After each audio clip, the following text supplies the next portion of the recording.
Un punto, quello esclamativo. Il Trastevere non va oltre il 2-2 contro l'Ostiamare, ma tanto basta per essere proclamati primi nel girone A.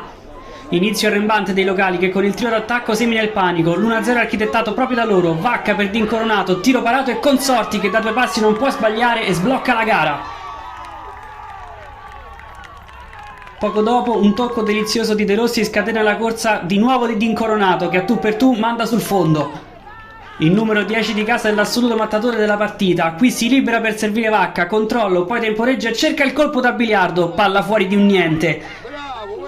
L'Ostiamare vuole riprenderla e si riversa in avanti lasciando praterie importanti. Vacca spinge il contropiede con il Trastevere 3 contro 1. Il 9 arriva al limite. Un grande Zaccaria chiude la destra e lo specchio. La palla allora arriva a Baldari che prova di prima giro. Super parata di Calabrese. Giocate difensive importanti vanificate poco più avanti. Il lancio di Berliti porta Calabrese all'uscita alta. Il portiere però calcola male il rimbalzo e si fa oltrepassare dalla sfera. Dietro di lui il solito D'incoronato. Deve solo spingerla in porta. È 2-0.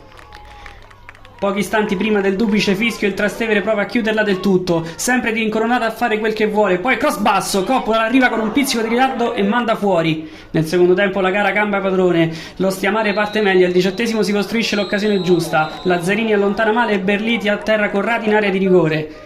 Busato prende la rincorsa, non si fa ipnotizzare da Catasta e lo spiazza, 2-1.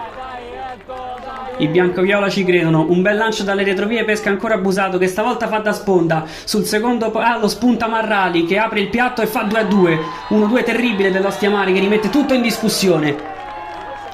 Il Trastevere vuole festeggiare come si deve e allora torna a spingere, su corner il colpo di testa di Giovarruscio manda in apprensione gli avversari ma Calabrese risolve tutto. Nel finale Ricciardello e Vacca provano a risolverla. L'1-2 spettacolare al limite libera il numero 9 che si avvicina e calcia.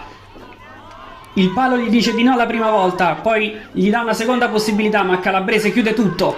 Finisce 2-2 ma il Trastevere va bene comunque, gli Amaranto Oro vincono la regular season e la loro gioia è incontenibile.